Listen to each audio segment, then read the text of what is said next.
ہمارا آج کا ٹاپک ہے عورت کی شرمگاہ کے سوراخ کو تنگ کرنے کا طریقہ۔ ویڈیو شروع کرنے سے پہلے آپ سے گزارش ہے کہ اگر آپ نے میرے چینل کو سبسکرائب نہیں کیا یا میرے چینل پر نئے ہیں تو اس کو سبسکرائب کریں اور بیل کے بٹن پر کلک کر لیں تاکہ میری ہر نئے آنے والی ویڈیو آپ کو سب سے پہلے اور بآسانی مل سکے۔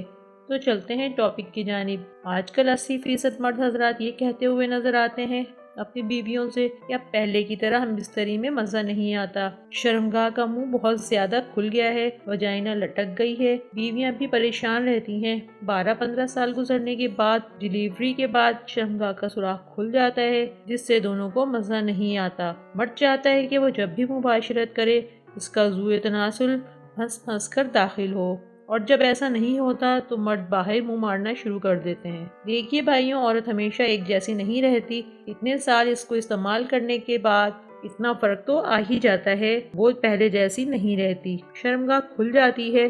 ایسی تمام خواتین جو اس چیز سے پریشان ہیں، میں ان کے لیے ایک ایسا آسان اور پاورفل علاج لائی ہوں جس کے 1 ہفتے کے استعمال سے آپ اس پریشانی سے نجات حاصل کر سکتی ہیں۔ چلتے ہیں نسخے کی جانب۔ آپ ایک پھٹکری کا ٹکڑا لے لیں جو آپ کو کسی بھی پنسار کی دکان سے بآسانی مل جائے گا۔ اس کا سفوف بنا لیں۔ 2 کھانے کے چمچ پھٹکری کا سفوف لے لیں اور 1 بڑا چمچ بھر کر بیکنگ سوڈا لے لیں۔ ان دونوں کو اچھی طرح ملا لیں، پھر اس میں 2 چمچ زیتون کا تیل ملا لیں۔ زیتون میں تو اللہ تبارک و تعالیٰ نے ویسے ہی بہت شفا رکھی ہے، لیکن زیتون کا خالص تیل ہی لینا ہے۔ ان تینوں چیزوں کو اچھی طرح مکس کر کے رکھ لیں اور روزانہ نہانے سے آدھے گھنٹے پہلے اپنی شرمگاہ کے اندر والے سوراخ یعنی اندام نہانی کا اچھی طرح مساج کر لیں اور آدھے گھنٹے بعد نہا لیں۔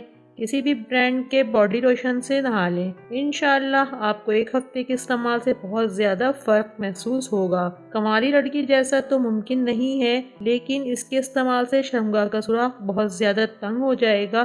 زیادہ تنگ کرنے کے لیے 1 ماہ مسلسل استعمال کریں، اس سے اندام نہانی سے بدبو آنا یا لیکوریا وغیرہ بھی ختم ہو جائے گا۔ آج کے لیے اتنا ہی۔ اگر ویڈیو پسند آئی ہو تو اس کو لائک اور شیئر کریں۔ السلام